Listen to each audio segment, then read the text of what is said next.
You walked in for milk and eggs.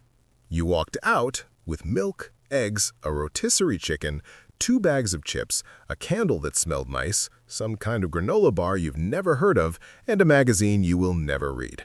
The total was $94. You have no idea what happened. Here's what happened. The moment you pushed open those doors, you entered one of the most precisely engineered psychological environments ever built. Every smell, every sound, every shelf, every light, every floor tile, and yes, the size of the cart you grabbed at the entrance was chosen by a team of researchers and retail psychologists whose entire job is to make sure you spend more money than you planned to. Not a little more, significantly more. The average American spent $281 per month on unplanned impulse purchases in 2024. That is over $3,000 a year on things you walked into a store with absolutely no intention of buying. This is not a willpower problem. This is an engineering problem. And this video is going to walk you through every single trick, room by room, aisle by aisle, so that the next time you walk into a grocery store, you can at least appreciate the scale of what you are up against. Let's start at the very beginning, the parking lot. Actually, let's start even before that, the cart. The shopping cart was invented in 1937 by a grocery store owner named Sylvan Goldman. Goldman's original design was simple, a folding frame with 2 wire baskets, modest, practical, the exact size you actually need for a week of groceries. Since then, the average shopping cart has tripled in size. Not because groceries got bigger, not because families got bigger, because a Cornell University study found that doubling the size of a shopping cart causes shoppers to buy 40% more. Grocery stores know this. They have known it for decades. The cart you grab at the entrance was specifically designed to look and feel empty when it's half full, so your brain registers that you haven't bought enough yet, even when you absolutely have. Some stores have started introducing smaller carts and baskets, not out of the goodness of their hearts, because they noticed that customers who use smaller carts still spend close to the same amount but take up less space and move faster, which means more customers can flow through the store. The cart size is always in service of the bottom line, just sometimes the math favors smaller. Now you walk through the entrance. You're immediately hit by the smell of fresh flowers, then fresh baked bread, then warm rotisserie chicken. None of this is an accident. A 2015 study in the Journal of Marketing Research found that food aromas increase purchases of high-calorie items, specifically because the smell of food triggers appetite, and hungry people make worse financial decisions in grocery stores. This is so well documented that many grocery stores now pipe artificial bakery scent through their ventilation systems even when nothing is actually baking. The smell of bread is being pumped directly into your face as a purchasing tool. The flowers and produce at the front entrance are doing something slightly different. Fresh flowers and bright colors prime the consumer with positive emotions, and grocery stores know that happier shoppers spend more money. This psychological effect is called implicit priming. You walk in, you see beautiful colors, you smell something wonderful, your mood lifts, and you are now, scientifically, a worse negotiator with yourself about whether you need that $14 artisan cheese. And the produce itself? The periodic sprays of fresh water on the vegetables are entirely for show. The water gives fresh produce a deceptive dewy look, but actually makes vegetables spoil faster than they otherwise would. The store is literally accelerating the decay of the food you are about to buy in order to make it look more appealing while it is on the shelf. There is something deeply impressive about that, in a horrible way. Speaking of produce, let's talk about the banana. The banana is America's best-selling fruit and has been for decades. What most people do not know is that the specific yellow color of the bananas you see in grocery stores is the result of painstaking marketing analysis.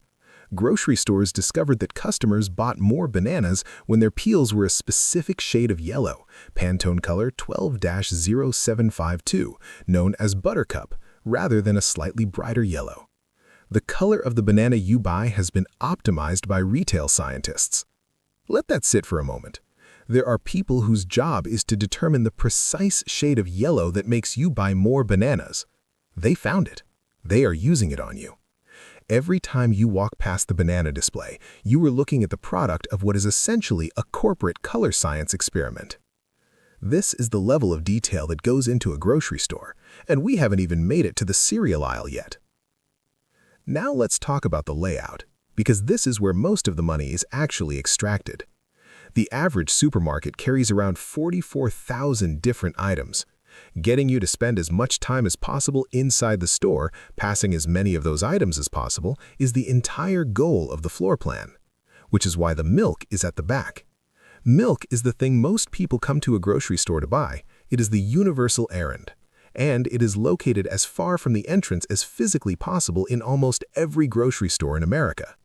To get to the milk, you have to walk past the bread, the juice, the cereal, the yogurt, the snacks, and several end cap displays specifically stocked with things you didn't know you wanted until you saw them.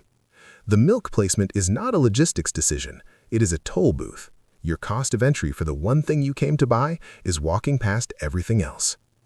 Clinical psychologist Dr. Dan Pallison described it this way: the moment you walk through those doors, you're being nudged. They're trying to get you to spend more money. They're trying to get you to buy certain things over others, and everything about that supermarket design is trying to influence behavior subtly or subconsciously.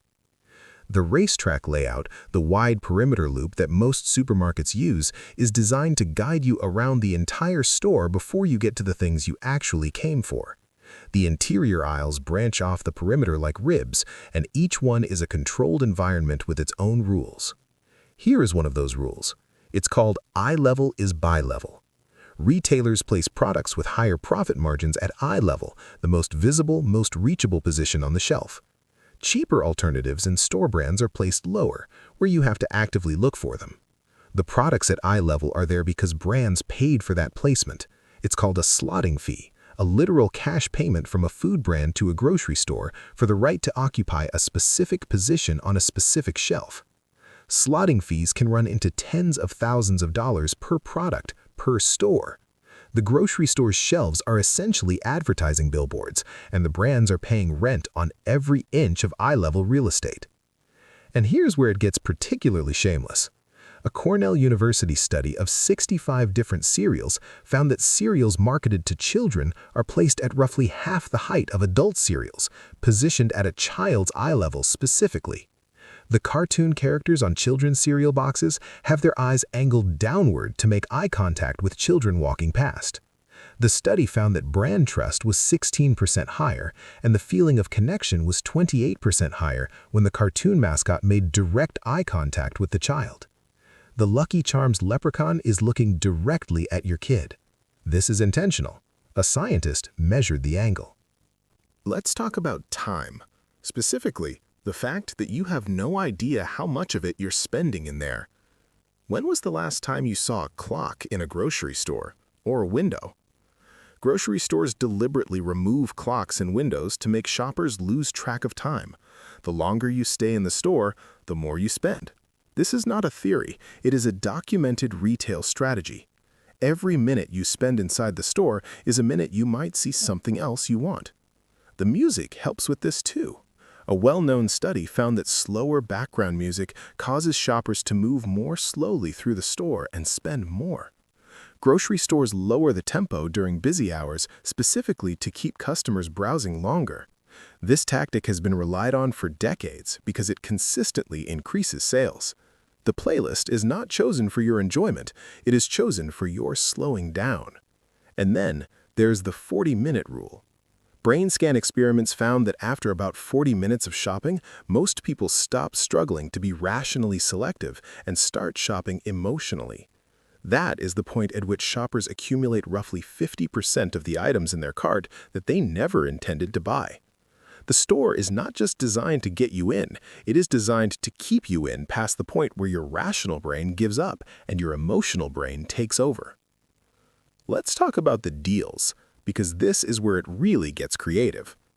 37% of customers automatically assume that multi-buy offers are cheaper without checking the price per unit. Grocery stores know this, which is why you will regularly see signs that say things like 4 for $5 on items that are individually priced at $1.25. The math is identical, but the framing makes you feel like you're getting a deal, so you buy 4 instead of 1. A New York Times experiment offered the same item at the same price under different deal framings. 10 for $10 was dramatically more popular than 1 for $1, meaning people were willing to buy 10 times as much simply because the number 10 appeared on the sign. The item was not cheaper. The deal was not real. The 10 was just a number on a sign. And it worked.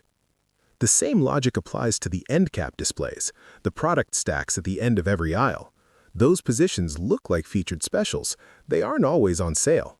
Brands pay a premium for end cap placements specifically because shoppers assume anything displayed prominently must be a deal. End caps are filled with high-margin impulse buy items, and the display itself does most of the selling. And then you reach the finish line, the checkout line. You're tired. You've been in the store for 45 minutes when you meant to stay for 10. Your rational brain has been making decisions for so long it's starting to feel like a laptop running too many tabs. And on both sides of the checkout conveyor belt, at exactly the height of your hand and your eye, are rows of candy bars, gum, lip balm, batteries, travel-size things, and magazines with headlines designed to make you pick them up while you wait. 80% of consumers admit to impulse shopping in brick-and-mortar stores. The average American spent $281 per month in impulse purchases in 2024. A significant portion of that happens in the last 90 seconds of the grocery trip, standing in a checkout line that was specifically designed to be slightly too slow. Here is the most impressive part of all of this. Grocery stores regularly rearrange their layouts. The cereal that was in aisle 5 is now in aisle 8. The pasta moved. The entire snack section is different. If you've ever been mildly irritated by this, that irritation is the point. When a store rearranges its layout, regular customers experience a brief dip in purchases immediately after because they can't find what they're looking for. But over time, most customers adjust, and many discover new products they wouldn't have otherwise noticed, just as the store intended. Your frustration at not knowing where the soup is anymore is a feature. It keeps you browsing. It keeps you in the store. It keeps the 40-minute clock running until your rational brain taps out. So, what do you actually do with this information? The research on this is remarkably consistent. The single most effective thing you can do is make a list and organize it by section before you go. Not because it makes you a more virtuous person, but because the list allows your pre-store rational brain to make decisions for your in-store emotional brain, which is going to get hit by banana color science and leprechaun eye contact and the smell of fake bread the moment you walk through the door. Eat before you go. Hungry shoppers spend more. This one is simple, and the data on it is overwhelming. Use a basket or a small cart if you can. The cart size is a manipulation tool. A smaller container is a smaller psychological prompt to fill it. And finally, when you see a multi-buy deal, check the unit price. Most grocery store apps show it. Most shelf labels show it if you look at the small print rather than the big sign. 10 for $10 is only a deal if you actually need 10. The grocery store is not your enemy. The people who work there are not trying to manipulate you personally. But the people who designed the store, chose the music, calibrated the banana color, positioned the Lucky Charms at child eye level, removed every clock, pumped artificial bread smell through the ventilation system, and made the cart twice as big as you need, they ran the numbers. They know exactly what they're doing. The least you can do is know it too. If there is another system quietly running in your daily life that you want explained, subscribe. New video every Wednesday.